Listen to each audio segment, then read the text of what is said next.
Hello, hello. Thank you for joining once again to the Well Off Podcast. I hope you guys are going to enjoy this episode because I interviewed Paul Walker. And I know that sounds kind of weird.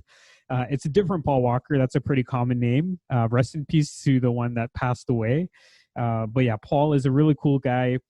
He is a gym owner. You guys probably read through the description and whatnot, but awesome mindset. I really loved what he had to share about surviving through COVID because obviously gym owners were hit really hard. So he talked about creativity around this time, switching his mindset from feeling all sorry for himself for everything that was going on and decided, you know what, there's opportunity in this. And I think a lot of people can really benefit from that. So he had an interesting childhood, and we touched on how he was overweight as a little boy, how that impacted him, and why he chooses to work with women today, why he wants to help people transform their lives through fitness. There's a lot of good stuff in here. Successful entrepreneur. He's a real estate investor as well, has 2 gyms, and he's done really well for himself. So check out the episode. It's been a really good one. I think you'll enjoy it, and I look forward to hearing your feedback. If you do like this video, if you're watching it on YouTube, if you can like and subscribe to the channel, that'd be awesome. And if you're listening to it on iTunes, or on the podcast platform, make sure you leave a review. And as always, if you guys are looking for multi-units, I love working on 4 to 6 unit properties in the Golden Horseshoe area. So if you're looking to buy something out there, check it out. And finally, there are some reports that we're offering. There's 4 of them that you can actually download from the website. Just go to welloff.ca/report. Check it out. You can download all of them all at once. And I think there's lots of value in there. So have a look, enjoy the episode, and we'll see each other soon, hopefully. Welcome to the Well Off Podcast, where the goal is to motivate, inspire, and share success principles. Today, I have a special guest, a little bit different from the usual, but I'm with Paul Walker, who is the owner of Paul's Boot Camp. So for those who might not know, it's a women's-only gym based out of Vaughan, Ontario. There are 2 locations. Paul is an entrepreneur, and that's the reason I wanted to have him on. He's been able to build a very successful business in the fitness industry. He also does invest in real estate, so we will touch on that a little bit as well. But he's been in the fitness industry for over 20 years, works with only women, basically. It's a women's only gym. Like we said, he's got 2 locations. He's a life coach, nutrition coach, awarded top fitness club in Vaughan since 2012. So a lot of good things from Paul. It takes a lot to be able to have a successful gym because of all the competition. So Paul, welcome and thank you for joining us today. Thanks, George. Thanks for having me. Did I miss anything in that intro?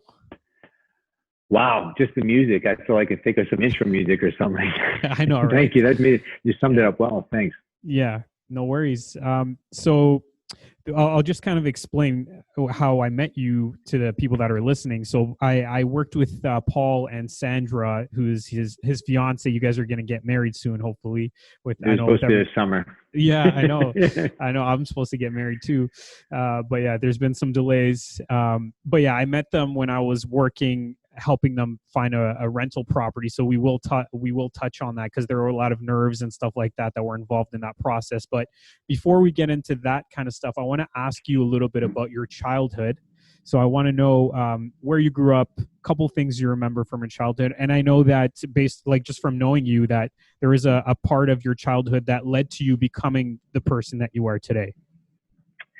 Yeah. Well, thanks, George, for all that. And, I'll be happy to share that. I mean, I grew up in a little bit different type of home, a bit of a broken home. Looking back and reflecting, it was pretty easy. I couldn't see it as a child, but most of my family suffered from some sort of mental illness, whether it may have been a gambling addiction, a depression addiction. My uncle committed suicide, so it was mental. My mom was depressed. That type of environment would cause a lot of pressure on me, and I didn't understand where I was, what I was doing, why I didn't connect with other people. And what happened was that I went from a very active boy to being aware of my surroundings and seeing the pain and some violence and some bad stuff, and I got really, really depressed. As a child, didn't know it, and I turned to food as a way to kind of like get around that. So from 8 years old to about 12 years old, I went from 100 pounds to 185 pounds by the time I was 11 or 12, and I was only about 5'2", and I didn't feel good. I didn't feel comfortable, and I just felt that my body image would make me feel better. So I started to, I bought a bike, I started to exercise, and I started to work out, not knowing what I was doing. I was only 12, 13 years old. I was getting ready for high school at the time. And as I grew, my weight management became a little bit better, but my intention was body image, but what I was really doing, I was changing the way I look and I felt, and my mindset and the way I looked. And I wasn't intimidated by sports anymore. I wasn't, scared of other boys and what I could do competitively with them in leagues. I started to get into leagues and stuff like that. And before I knew it, I was in high school and I did very well. I was on all the sports teams and I was a team guy. And I carried that mental fitness because it made me feel good, because when I went home to where I was, my environment, which was getting worse as time went on, that was my way of cleansing myself. I get to school, do my sports, felt good, didn't know what it was. We all know it now, and you probably know what it is, all the chemical things going through the brain and the endorphins I was getting out of all these sports and all that stuff, that it helped me. And I used it as therapy. And I went right through college doing the same thing. And then when I finished college, my ex-partner and myself, we decided to say, hey, listen, we're in a gym format. We're into coaching. At that point in time, I finished with a lot of business diplomas and degrees, and I decided to enter the world of fitness because I felt that my fitness background helped me with my pain get through the point, and being the only person in my family to graduate from secondary school, that was something that I like to teach people, how fitness can change them. And that's why I'm more on fitness being a place where it reinvents you and reinvigorates you and gives you that, I guess, optimal amount of energy and everything else. So, that's what my goal was when I got out of college, and 23 years later, I'm still doing it. Yeah. So you started in 1997. Is that right? Mm-hmm. Yeah. Okay. So 1997. Yeah. Yeah. 97. You had a partner at the time, and you guys, Yes. I think you started a club together, like a fitness club. Yes. It was really, really, really different. Okay. We're going to go back and date myself. So back then, there was two things. There was no personal training. So I went to the bank and said, I want to open a personal training facility. They couldn't grasp the idea and the concept. And not only that, couldn't even get certified up here. I had to go to the States. I went to California to get certified. And all the information that we were trying to do to build a business just wasn't available to us up here. So my ex-partner and myself, we built a club called Bodies by Design. We literally we sold all our assets, lived in the club for 6 months to get this to grow. So it was a crazy, crazy beginning to my career when we first started off. Yeah. Wow. Okay. So what gave you the drive and the willingness to take on that kind of risk to put everything on the line to start this club in 97? I'm a calculated risk taker. I just think that you only get forward in life if you take calculated risks. That playing it safe, when you play it safe, you don't really grow. You don't really, how do I put it? You're not really contributing to society. You're just living, right? Mm-hmm. And the other thing is that if you really believe something, go for it. I mean, at that time there was, if you own a personal training studio now, there's thousands of different models to look at. Back then we had a creator-owned model. It was good and bad at the same time, but once you give birth to something, and once you put life into something, and once you put all your passion into something, if you really believe it, then you can visualize it. And once you visualize something and it's part of you, you can't let it go. You really can't. It becomes something that's deep inside of you. So, whether it's, we went through SARS, 9/11, we went through, obviously, a lot of financial ups and downs. But if you really believe it and you see it, that's when you grow and you can't let it go. But at the same time, when you don't feel it anymore, you got to walk away. Mm-hmm. And I didn't feel it anymore over there. That wasn't my thing anymore. I didn't want to do personal training. I thought there was a market and I think women at that time were especially in fitness, were very disrespected and unrecognized in terms of their needs and what they wanted to do. I was connecting with a lot of women, and I feel that women, ever since that day, because I did all the assessments in my club, that the women are the true nutritional and fitness leaders in the industry, period, far so more than men. They were just more engaged into what, I love to read them. I'll be honest with you, George, I'm a nerd and a half, and they're very receptive to me honestly changing stuff all the time on them. I was always changing the environment because new stuff would come out, and they didn't want to do status quo. And I guess over the course of time, my niche became, how do I put it? My niche was created for me without me planning it. because as my interest changed and my thoughts changed, my focus changed, and my business changed. Okay, so you being a boy who was kind of out of shape because of your atmosphere and whatever else, and seeing how fitness impacted your life, why is it that you chose to only work with women rather than potentially those boys or the men that may have been in your shoes? That's a great question, George. I get that question a lot. And when I go over, the first part was, it was unintentional when it happened right there. I mean, when I was growing into my career, I realized I wanted to focus, but what the narrative and the focus of my conversations into my whole business, I always seem to have women surrounded around me in terms of asking me questions, what their interests were, or I always found myself on the floor coaching trainers, especially certain trainers that couldn't get what, women's needs were, how to coach and train the women. I mean, they were training the women like men back then. And, it was all strength training and no cardio in this program. The club was really anti-cardio at that time, and it was really anti-balance. It was, hypertrophy strength and power group strength. It was really kind of outdated to me. So I would always have to try to get these trainers to open up their minds, and the receptiveness and the openness and me reading books, that it helped me gravitate to more women's needs in the club. And I become the specialist for women in the club. And then I realized and looked around why women are coming to us. I mean, women's fitness back then was step classes, spin classes, and women wanted to train. They wanted to lift. They wanted to get strong. They wanted to try new stuff. They wanted to be innovative. They wanted to be introduced to new concepts and new ideas. And there was nothing like that in 2004. Nothing, right? So I opened up a boot camp, and the whole boot camp purpose was to make women stronger, empower them, teach them, have a conversation and narrative around their needs.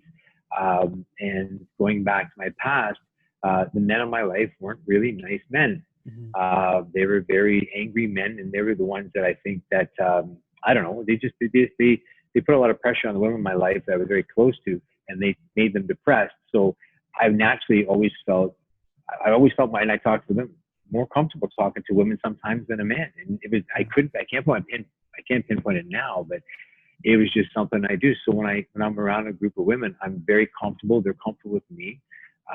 And one of the things that they can trust in is that everything I do is directed at and focused on one thing. And that's how to make a woman happier, healthier, stronger, fitter, and more vibrant. That's all I do every day. I don't deter from my focus on my club. That's all I do. And I freaking love it. Yeah.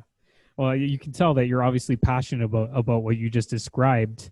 Do you ever feel like, you've been doing this for so long, 23 years in the industry, do you ever feel like your passion's kind of going away for it? And when you do, if you do feel that way, what do you do to get it back?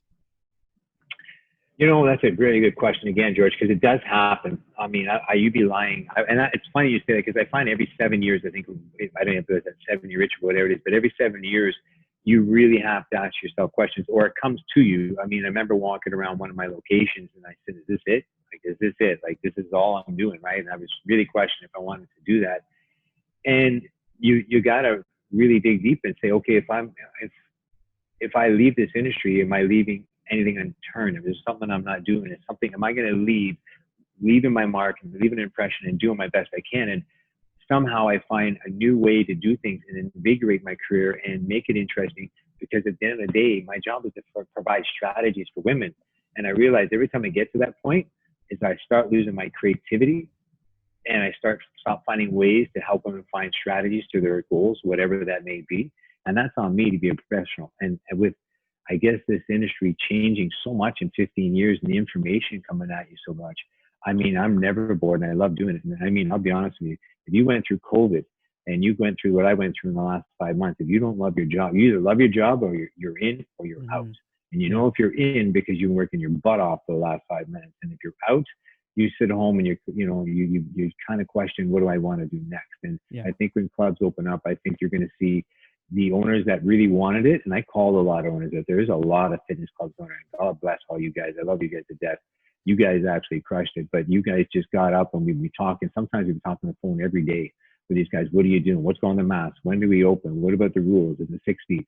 What are your contracts? We were talking about everything, because we were getting our serve and that's it. But every day we were working on making the club better, reinventing ourselves, George, if you asked me to do a Zoom call in March, I would have not even know how to turn this thing on. Yeah. Oh, that's good. Yeah, I wanted to touch on that in a little bit, because obviously that's a huge part right now of your business. Like, Yeah. you literally had no choice. You couldn't have people in, and No. and you weren't like other industries where you can easily switch into I don't know, selling your service in a different way. So we will touch on that. But I wanted to dig in a little bit more, because you were talking about how when you started, you were the industry leader. No one was doing it like you. Like, nobody really focused on just women and whatnot. Now I think you do have some competition. There are gyms that are for women only. What do you do now to separate yourself? Because it's a very competitive industry. How have you been able to separate yourself from the competition? Well, as far as from what I remember, I think there's only one in Vaughan, and they don't do quite the same amount of services. But really, what separating the services is really providing women what they. I don't. How do I put this, George? When people come out to me and you say, "Did you hear this?" or "You know this person?" I don't know, man. I don't really know, George. I stay in my own lane. Like, Yeah. I'm happy that there's 50 other clubs in the community, and we're all got the same purpose and the same passion to help people and make them grow. I love that. I mean, that doesn't bother me one bit. I think it's fantastic. I also like the idea is that when I can see different ways and techniques and ways to inspire people. I think that's all fantastic. But to be honest with you, George, I stay in my lane, buddy. I mean, I'm good at one thing, and I guess that's what I really like to do. And I just get good at it, and I get better, and I stay committed to that. And I'm hoping that the strategies that I produce, whatever they may be at the time, and we can talk about that later, but I've always found different ways with my program to change the strategies. I don't lock down on one training methodology or what we do here. I really kind of really try to find a way to inspire a lot of women. And if it works, it works. And if it doesn't, it doesn't. But my goal is just to educate, lead, learn, and have some fun while we're in here, right? Yeah, for sure. And so Mandy, my fiance, soon to be wife, she's a member of your club. And I know that she's said a lot of really good things. And I was actually the one who introduced her to you guys, but I don't see her ever going anywhere else, because she really loves it there. And she loves the trainers. I think a lot of the people that you've hired have had a similar sort of passion and attitude. I've heard her interview some of your trainers, and they're all very similar to you. So how have you been able to find people that have shared your vision? Has that been a struggle, or was it pretty easy to draw on those trainers? See, the training, with I guess like real estate, everybody in this industry, there's different. When you first meet a trainer, you say, okay, I put an ad out and I'm going to hire a trainer, and they come in. But I was just doing a job interview prior to this, is that you have to have people that come in and have the same kind of core beliefs that you have. And we all have different core beliefs when it comes to fitness. And it could be very simple. Some clubs are very fixated on one type of training style and concept. And we can use a couple that uses heart rate monitors, for example, and they use the heart rate monitors to motivate clients to stay in a certain color zone for a period of time. And they use different types of things. And that works for them. And they believe on that type of format. And other types of formats are completely opposite, where they're focused on maybe mobility or yoga. What we really did at the end of the day to kind of make people, I guess, or attract the trainers we're looking for, is we want to find the trainers that work with our core beliefs. And our core beliefs are just exactly what I said to you. We do believe in constantly re-educating ourselves to find what's going on out there and bring that into the club. So that's why every 6 months you kind of see things. Some people get, Paul's changing things again, but if I can find a new way to do things better, then I'm going to do it. So, we meet with a team. We tell a trainer to deliver a wow service. I mean, you have a lot of ladies that come into this club that's so tight on time, right? And they've only got 4 to 5 hours a week to themselves, and they give you 4 to 5 hours a week, man. Respect that time, right? Give them everything you got. Be prepared. Show up, and be in the room with them. Be connected, authentic. Have a real conversation. Stay off the phones.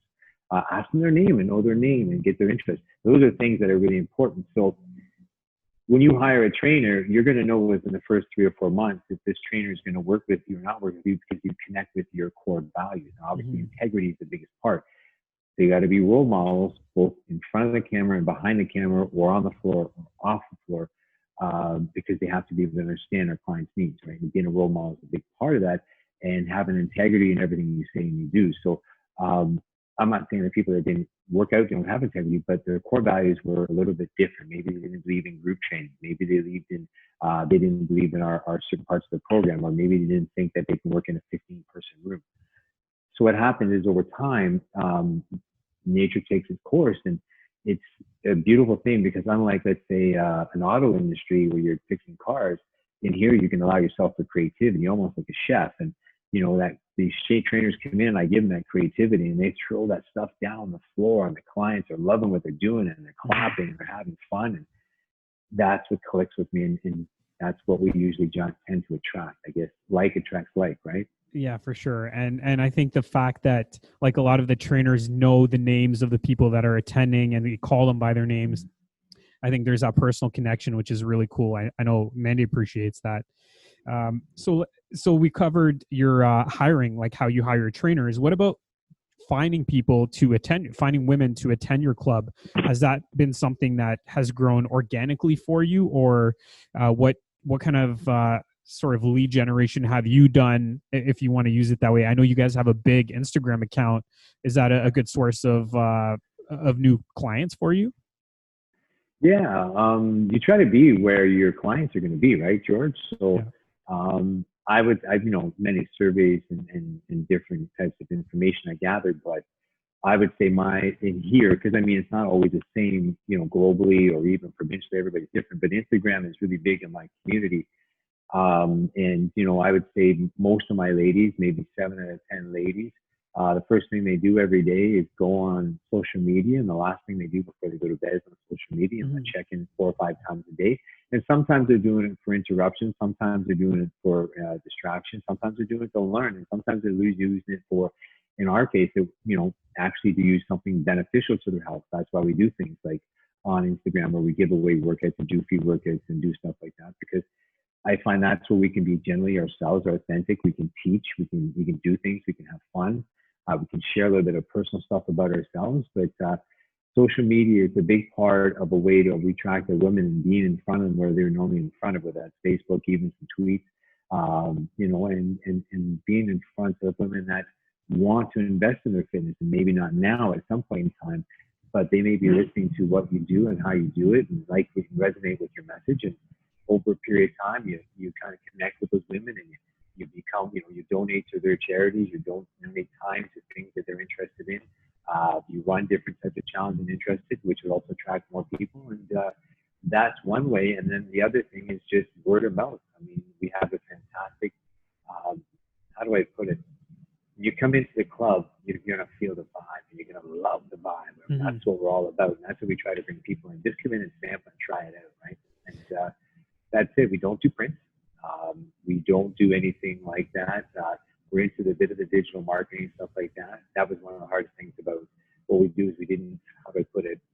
We're just learning a lot of new stuff, like our apps and the digital marketing, our online software and selling online. Those are all new to us. Mm-hmm. So hey, Paul, we didn't have that. Sorry to interrupt. Do you think you can just adjust your mic a little bit? It's a little bit. So I thought. I felt like it was falling down there. Here. Yeah, there you go. Is that better? Yeah, much better. Yeah, no worries. Okay, so just to kind of ask you about that, in terms of what's had the bigger impact? Has it been your Instagram account to attract ladies, or is it word of mouth? I would love to say it's probably 70-30 word of mouth to Instagram, or probably even 60-30 and 10% everything else. So 60% Instagram or 60% word of mouth? 60% word of mouth, 30% Instagram, and 10% everything else. Cool. That's awesome. Yeah. And do you ask your ladies, like the members of your gym, do you ask them to introduce their friends and family or anyone they know? Like, do you have some sort of program in place to attract people? Yeah. We like to encourage people to invite people in and share the experience. Yeah. And what we do is we try to teach our clients is that we're, first and foremost, we're not a quick fix type of club. We're not. So bringing us in for the quick fix type of person to help them just get where they have to go from A to B, that generally doesn't also resonate with us. We don't usually generally attract those type of clients that are looking for short-term goals. We're looking for people that look at fitness as a lifestyle and see that fitness is a way to enhance their quality of life. And that's their message when you get in here. Yeah. Very rarely you see us talking about weight loss. We do some challenges. But getting back to your point, with the actual way of bringing clients in and everything else, Instagram is kind of one of those things that we kind of use to kind of tell people our core ethics, our core values, and bring them in so they see us on Instagram. And then when their friends or their family members talk about it, they're like, oh, I heard about them, and they kind of connect the two of them together. So even though they come in through word of mouth, most of us follow us on Instagram as well. So it's kind of like a bridge. So they kind of see how we are. They kind of look at us, check us out, go to our Facebook account, go to our Instagram account, and then they'll come in with their friend. Right. So it kind of sounds like Instagram is a way to nurture that relationship, an ongoing way to do that. You said that better than I did, yes. Yeah. All right. Sounds good. Do you manage your own Instagram account yourself, or do you have somebody doing that for you? Nothing. Nobody. It's all me, baby. Every step of the way. Everything in that thing is all me. Everything. Really? I tried to bring some people in to help out. And then I think we went through 2 periods where I hired somebody for a couple of months. And you could tell that even though it was cleaner and better and crisper and more professional, the message wasn't the same. The sound wasn't the same. So I obviously get my DMs and my DMs. If this is Paul, can you, or is this Paul? But before, like now, I never get that. People know it's me. Maybe it's my spelling mistakes. I have no idea. But they know me. They get to know me. They know that I answer my calls. I don't delegate my core value, my ethics, and my social media messages to anybody else. Mm-hmm. What you see on that channel is what you get out of me every day. I think that what I want to be able to offer that person the next day, and sometimes I don't post. If I have nothing to offer that day, that just rather than putting up a picture, I won't waste their time. But I try to give people value every time I put up a post of some sort. Right. Okay, so just to touch on delegating, obviously you've grown quite a bit, and there is a lot to do as a business owner, so you have to delegate certain things. Can you name like the top 3 things that you've had to delegate throughout your growth? Yeah, that's easy. I mean, the first one is that I'm not really organized, George. So I feel you surround yourself with people that are highly organized and that can, help you work on an area that you're not really strong at. So I have a couple of people in here that keep me highly organized. I've got a couple of business investors and partners that kind of work with me, that take care of the admin stuff and the metrics and the numbers and the details that I can trust, that can kind of work with people. The second thing is that sales. I don't get myself into the sales department. I would love to do sales. But one of the things I find with sales is that I'm not available to as many people when I lock myself in a room of sales. So I like to put myself, and the other thing too is I'm multitasking. So when you get involved with sales, you become a coach for that person, and you need somebody that can be dedicated to your account and what you do. So I don't do that because I might forget an email here and there, right? That's been known to happen, and that's not good. Right. And the last thing is that just that when it comes down to, I actually have a shared responsibility with my general manager, Scott. We take care of the floor together and manage the floor. And then more recently over COVID, we got Sandra, my fiance, involved in that. And between the 3 of us, it's been, how do I put it? The way I do things, you can learn when you have other people take over the floor and enhance that ability for you. So it's kind of nice to do that, where we get the team's input, and the 3 of us sit down and we decide how we want to run things inside the club and how we change and pivot things. So those are the 3 things. Cool. That's awesome. I want to go back to the COVID topic and how it impacted your business. So you guys had to pretty much shut the whole operation down for a while. What were you able to do to survive that? And what adjustments are you going to make moving forward to make sure that in case this ever happens again, you'll have certain measures in place to cover yourself? Good question. Well, like most people, when we first opened up, I knew it was going to be serious. I actually thought it was going to be something that would shut us down for a couple months. So what happened was I figured, and I had my team prepared that we'd open up probably May long weekend. That was my estimate of the shutdown. So what my first thing was is that I wanted to, I wanted to really help the ladies in my community. I sensed this quarantine, this tightness, this tension, everybody locked at home. So we did all our Instagram and free workouts every day online on Instagram. We gave a bunch of workouts and everything else on Instagram. And our goal was to connect and help our community and support our community and get them involved in some fitness.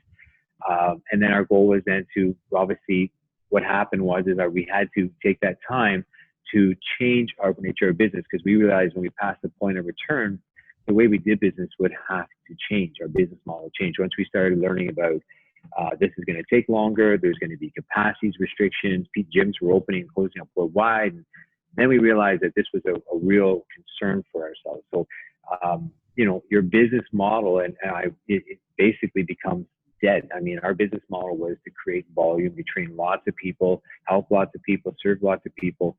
We would do a couple thousand appointments a week. And, we realized around mid-May that, oh no, we were in big trouble. And up to that point in time, we were getting by on the GoFundMe page, and God bless, so many amazing women put it up, and we were able to raise $17,000. And of the $17,000, I'll be honest with you, a lot of it was our staff. Like, I had our sales team, myself, my trainers, all putting into the pie as well to kind of keep the place open. But we were in real big trouble at that point in time, George, to be honest with you. I was a little bit of low tide there. We didn't know what we were going to do for rent, or for how we're going to pay rent. Our negotiations with the landlords aren't going well. So we realized that we're going to have to borrow a lot of money, and $40,000 when we have 11,000 square feet and your overhead $25,000, $30,000 closed, $40,000 doesn't go very far. So we had to come up with alternative solutions. The biggest part was everything we did had to change. Not one piece was actually able to brought forward. And what happens is that, I don't know about your industry, but in our industry, the software companies, they were all their clients are fitness club owners, and all their clients were shut down, which means that all our software companies had no clients. So what they did was they reinvented what they did. And what happened was they were able to provide us more service, which means we had to change the way we did our bookings, our schedulings, our apps. Every single thing online had to change. So realized, hey, we got to be all in. Remember, you asked me that question, if you're all in, what happens? I went through a point where I was a little bit feeling poor me till about mid-May, and I just saw the opportunity. And I said, you know what? It's time to pivot. And then we went all in and said, let's build a business that we want, that's going to make clients happy. Let's see the opportunities in this. Let's see what we can do for people. Let's recognize our clients. We realized that our clients were, segmenting themselves into 3 separate groups. The first group of ladies that when we did our surveys, we had 350 ladies. 25 to 40% every single time. I'm not coming back for either, their health. They might be exposed to things they don't want to be exposed to because they have, they have compromised health, or their family, or they can't afford it. You can't ignore that market, George. So what happened is that we had to change our program over to a live streaming service, because these ladies, they don't want to quit on us. They want to still be active, but they realize my training has to be done at home. And that was one set of our clients. So we made a pivot. And I've been a brick and mortar business now for about, 23 years. That's all I know. Never been on camera before. Never thought I had to do it. And myself, Sandra, Scott, we just jumped up, and we jumped in front of the camera and realized this is going to be a way to help and service ladies that can't leave their home. So we spent a good 6 weeks changing the program.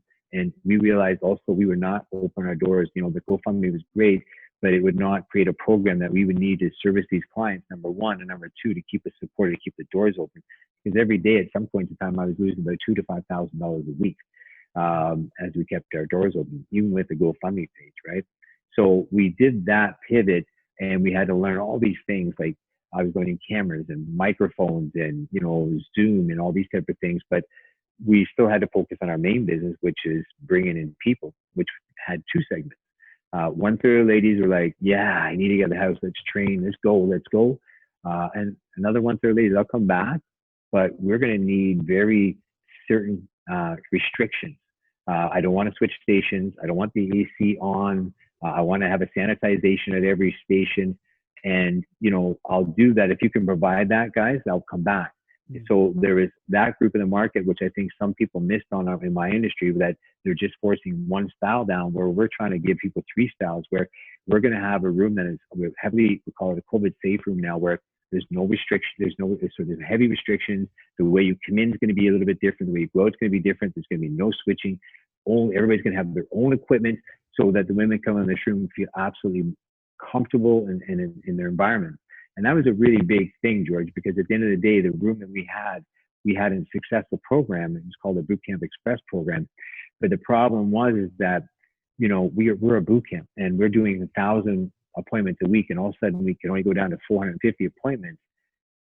How do I get these 1,000 boot camp members into 450?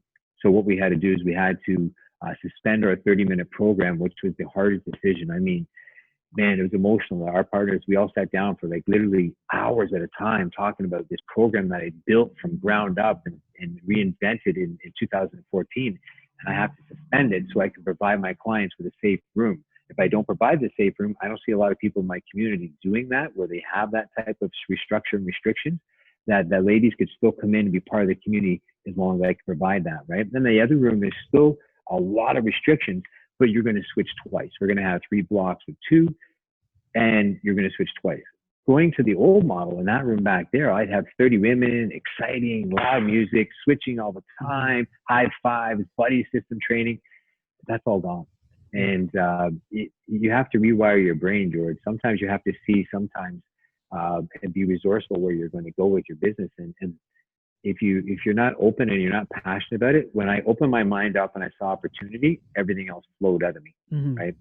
And that's where you have to make adjustments. You have to stick by it. I mean, you're not going to have everybody that's going to be happy with what you're going to be doing. But none of my decisions are made for selfish reasons. They're to keep my dreams alive, my business alive, to keep all those jobs alive. And if I don't make these changes, we're not going to survive, really. So at the end of the day, you got to do what you got to do to survive. And that's why I try to tell those other business owners that you do what you got to do, whatever that is. And if your passion's into it, your heart's in the right place, you'll make the right decisions and the right people will stay with you. So in that moment where you saw that opportunity, you were saying a little bit of that poor me, whatever, and then you open your mind up to the opportunity that exists.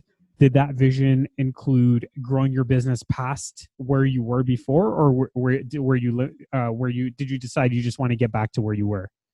No, George, I was more invigorated than I ever in my life. I used to tell ladies, like, there's something about when I was training women, and all you have, like, these women have detergents and dish towels, and they hadn't had, a lot of these women didn't have equipment, and you had to find an innovative way to inspire them and create them. And you're finding ways to use weights in different ways. And then all of a sudden your creativity pows, right?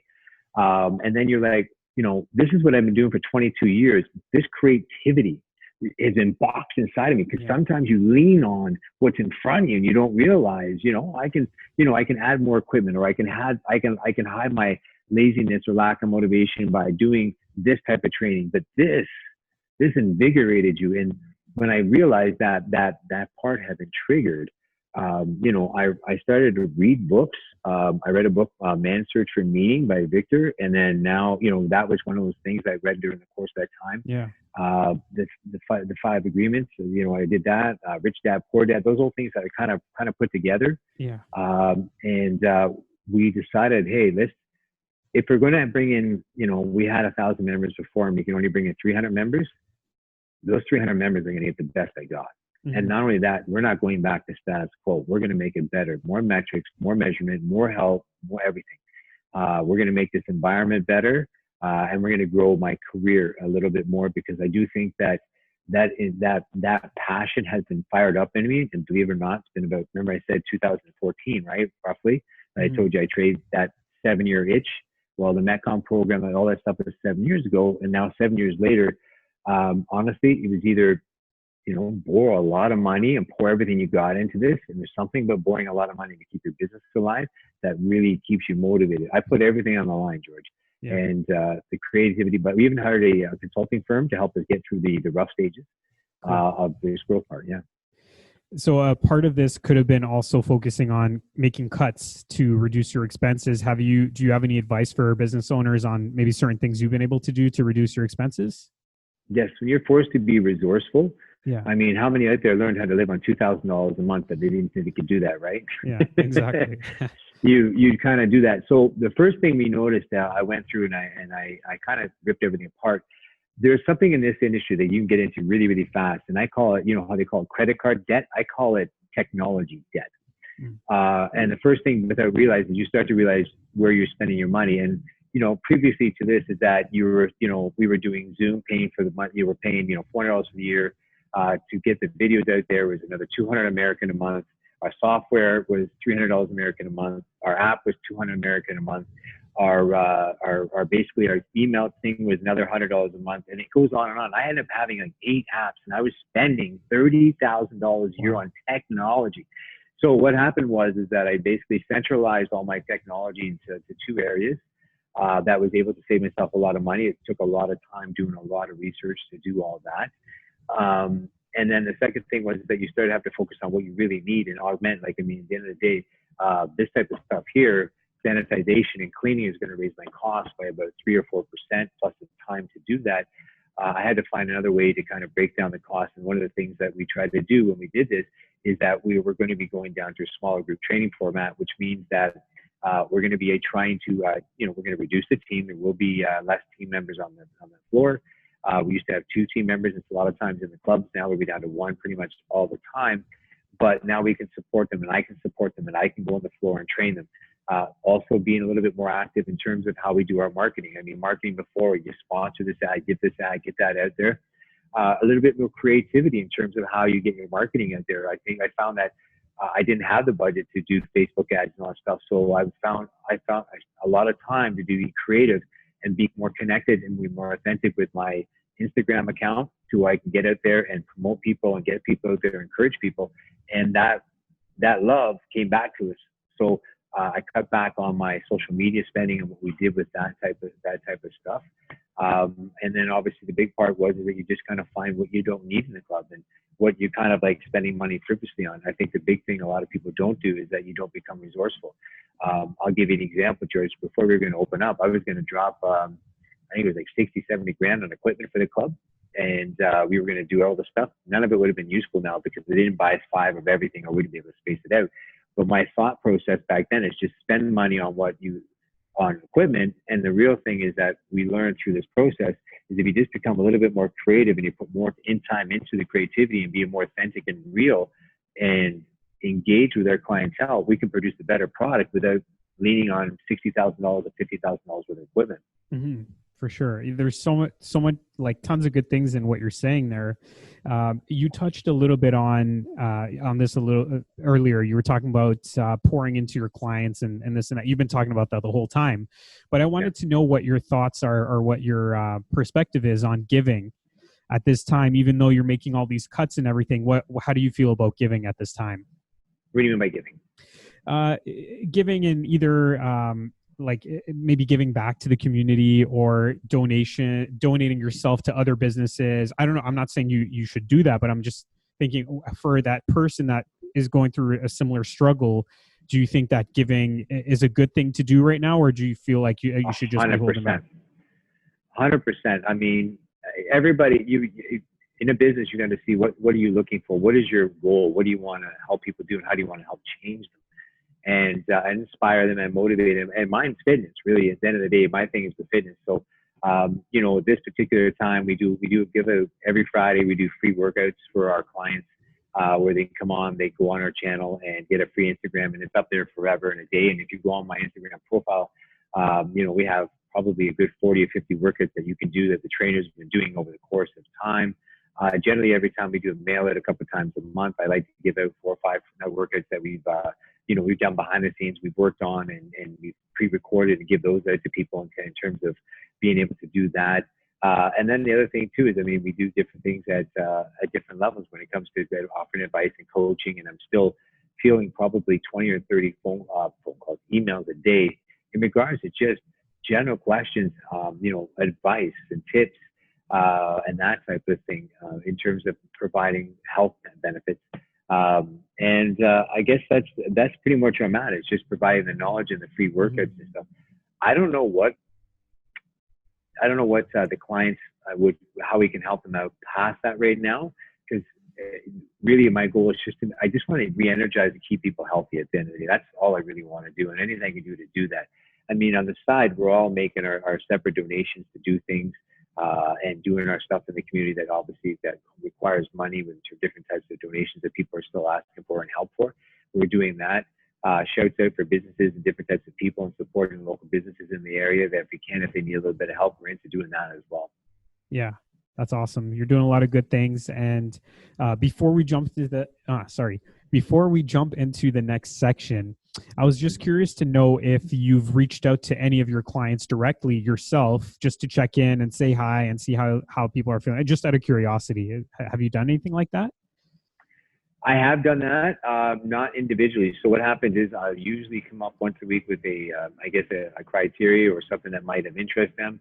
And then I reach out to people that have questions about those type of things. So Instagram, again, is a really I can't show you now, but my Instagram DM is usually getting about 20 or 30 people a day that are reaching out to me about what's going on, the programs, sicknesses, illnesses. There's good and bad that what's going on in terms of the communication. I probably get 20 or 30 emails a day in terms of people. Again, there's some I have no Emmy help me out with, but given the state where we are, there's no shortage of time to give people the answers they look for. But I usually don't have to seek it; they usually come to me. Mm-hmm. Yeah, that's cool. I was just more asking out of curiosity, but All right. So was there anything you want to share before we move into the next section, which is the random 5? No, you did a pretty good job, George. I mean, you got everything out of me pretty much. I think I'm talking too much, huh? Well, it's good. I think you shared a lot of good things for business owners, for people in general. So thank you for sharing all that. So let's go into the random 5 here. The first question. So it's just going to be random questions, and you tell me the first thing that comes to mind. The first one is, if you could get the answer to one thing, what would it be? Wow, that's a fantastic question. If I get the answer, to be grateful in the moment, how would you be grateful in the moment all the time? Because my best sources of thinking and my best energy always comes from being grateful and a source of gratitude, because that's where I get my creativity from. And if there is a secret to success where I can actually be able to be in that moment all the time, I'm always reading these books to help me do in there. And I know it's about changing your state, but that would be one thing. I just love to be a total peace and live in gratitude every single day, 24/7. That's awesome. That's a really good answer. I was thinking something a little bit stupider than that, but that's a great answer.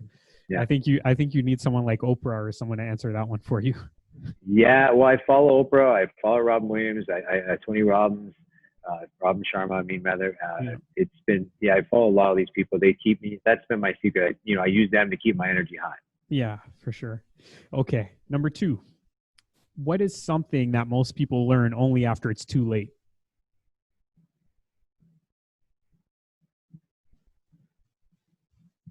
That they try to perfect it, and you can't perfect it until you try it. Right? So cool. just do it. Just jump in and do it. And if it's on your mind, just do it and take the first step towards that, because once you do that, you start taking steps for that. Too many times we don't take the steps, we don't jump in because we don't think it'll be perfect or we're planned, and we never end up doing it. Right? Everything in my life, if you know people around me, sometimes they cause chaos because they just step into it because I know it's the right direction to go. I don't know what's going to happen, but I step towards it. Sometimes it's a blizzard, but man, I just do it, and I don't seek perfection, or I guess I'm not fearing judgment when I step in that direction. Just let it go. Don't be perfect. Don't be fair to being judged. Just do it, and then perfect it once you take the step in the right direction. For sure, and I can attest to that. I saw you behave in that manner when you were buying your rental property. We didn't touch on that, so remind me to do that after we finish these questions. I just want to touch on it just a little bit. What cheesy song do you love? I'm sexy and I know it. All right, that's a good one. Came to you real quick. We go for with that song in your life. Yeah. Okay, so what app do you love? Outside of fitness, 2 apps I use is Insight Timer. I use it every day for my meditation practice, and I think it's probably one of the best apps out there for seeking clarity, teaching, mindfulness, and everything else, and it's very, very cost effective. And can I be honest? My Yahoo Sports app. Oh, cool. Yeah, I have a Yahoo Sports app. I mean, I have a lot of like Reddit, and I have a lot of things like that on my thing, and I do the articles in that way. But I do, and I like my Google News and everything like that. And I have specialty apps for everything. But, sometimes my sanity, my downtime is just going through my sports apps and reading stuff. My Reddit's kind of really, really nice. I like to go through the Reddit type of things. Hmm. And I'm not going to lie, I'm a bit of a social media junkie myself. Oh So yeah, Instagram, obviously. Yeah, yeah, you have such Instagram, a cool page. You got a lot of followers and stuff. So yeah, that's cool. yeah, All right, I'm gonna give you a bonus question after this one. But the yeah. last question usually is, what success principle do you live by?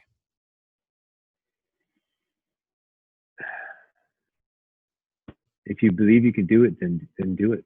Mm. Really, no fear, no fear. If you believe you can do it, you can do it. I mean, Yeah. that comes to pretty easy. The second thing that augments that or works to is that whatever you focus on comes to fruition, right? So, Hmm. if you believe you can do it, then just do it. I believed I can get through this COVID. I did it. I believed I get through a lot of things. I just did it.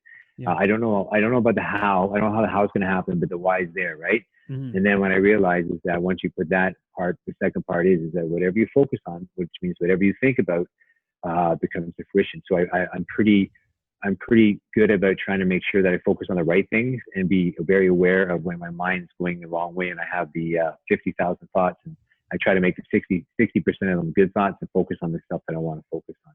For sure. And I surround myself with it all day long, whatever. It's a note, it's a pad, it's a memo. And then I build it into my, this next thing is really at the end of the day, if you have a third party, it's mindfulness. You got to get connected to yourself at the end of the day, because if you don't, you just become, you lose yourself. Yeah. Right. So when I start my meditation every morning is, what do I want? Right. What am I here? What's my purpose? Hmm. And then I move into everything else. Cool. Yeah, you've got some great answers. You've been very insightful. All right, so the bonus question is, if you were a fighter, what would be your walkout song? TNT. Okay, classic. TNT or, Sandman, one of the two. Those would be Yeah. the type of thing. I definitely be like a hard, yeah. Or maybe a little bit of LL Cool J and Mama said knock you out. Oh wow, that's a good one too. Yeah. Yeah. Yeah. Cool. All right. So, like we said, we're going to touch on, because we promised we would, but let's touch on your Yes. rental property there. So that was your first one, right? This was what, 3 Yes. years ago now Yes. that you went for it? It was 3 years ago. We closed on October 1st. October Yeah, 1st. Yeah. Yeah, So I remember it. We bought it first week of July. yeah. So Yeah. how was that experience for you, being somebody who is in a totally different industry, having a bit of fear around, not really you, but I think Sandra had a bit of fear around that process. What was it like for you? How did you guys overcome it, and how's it paid off for you so far? The fear, again, I didn't have a lot of fear. You remember that, George? Yeah. I didn't have any fear. I knew what I wanted. Yeah. I remember I didn't want a condo, that's for sure. Yeah. Yeah. I got off the condo, but the whole process is that to get to that point, I realized that at the end of the day, that in order to acquire, you have to acquire assets that pay for yourself if you want to really grow. And you have to start thinking outside your own box and outside, like, all I've done my whole life is keep putting money back into my business, right? Mm-hmm. And it wasn't another asset that can grow on its side and nurture itself, because when I put more money into it, it was more work for me. Mm-hmm. So the idea was I wanted to buy an asset and put money into an asset that I could put on the side that it would carry itself. That was the big part of it. We decided to go real estate. We had a conversation which way we wanted to go. And we wanted to make sure that we had something that was cash flow positive, and wherever we can go on our limited budget that would make us cash flow positive would work for us at the end of the day. And you brought us some great properties. I know we brought you to Hamilton, and we thought Hamilton would work. Yeah. We tried Hamilton for so long. Yeah. Do you remember those days? I do remember. Yeah, you guys just thought it was old and not your type of property, not your type of city. We did. Yeah, it just didn't. It wasn't our type of city. Just, if you remember, for our budget, what we're able to get and the areas we're at, they just didn't mesh. I mean, it was just one of those things that we wanted to get something that we would live in, so we felt comfortable that we would be able to rent that out to other people. And there was nothing in the city that Hamilton. But anyways, it was a great transition. It was a good switch. Best thing that we did. You helped us make all the right decisions that way. I remember you talked about, because we got the split level and the lower level apartment and the upper level of the house. That's made it very possible for us to actually be cash flow positive at this point in time. And once it's like anything. Once you get past the purchase, we knew there's a lot of work in it, George. I mean, we had to replace. When you get into a rental investment, just prepared to spend and buy to make that place comfortable. I mean, we have new furnace, new air conditioners, water water softeners. I mean, it was everything. Basement had to be redone. So, yeah, you have to be prepared to spend money and invest into a little bit, but it's a beautiful asset that's sitting there for us. Yeah, and I love that you had the courage to do it, knowing that it's going to take some of your time. I remember you guys would go out there and do some of the work yourselves, so it's just great to see that you push past all the obstacles, and you continue to do that in your own business, which is awesome. Yeah. So how can people reach you, Paul, and what's the best way to connect? Instagram is a great way because, like I said, I'm an email junkie. I guarantee it. Now I'll be honest with you. I do have a technology type of timeline that I work in, George. I always recommend it to everybody where you just unplug and plug. Generally speaking, I unplug after the morning and I don't go back on until I get at night. So people hit me during the middle of the day. I won't hit them up again until 9 or 10 o'clock at night. So Integrity Fitness _world class is where they can grab me on Instagram if they want to see my account and want fitness advice. Or Paul at integrityfitness.ca if they want to reach out to me and find out about my program and what we do. Yeah, awesome. So make sure you guys check him out on Instagram and reach out if you have any interest or if you know someone that might be interested. And if you guys like this, if you're watching it on YouTube, make sure you hit the like button, share it with your friends and family for listening to the podcast. Thank you for joining us. Paul, thank you so much for your time, and I wish you all the best. Yes, thank you very much, George. God bless you. Thanks once again for listening to another episode of the Well Off Podcast. Just want to remind you that if you do appreciate the content, all I ask is that you comment, maybe like it if you can on the platform that you're listening to it on, and finally share it with friends and family. I'd love to get the message out there, and it would mean a lot if you can share it. And finally, I just wanted to offer you, as a valued listener, a free copy to the Roadmap to Real Estate Investing, which is a document that I've put together which helps you identify what strategy would best suit your needs at this current time. You go over certain things that are included in this document step by step, and it'll hopefully provide you with some clarity. So have a look. You can go to www.welloff.ca /guide to download your free copy.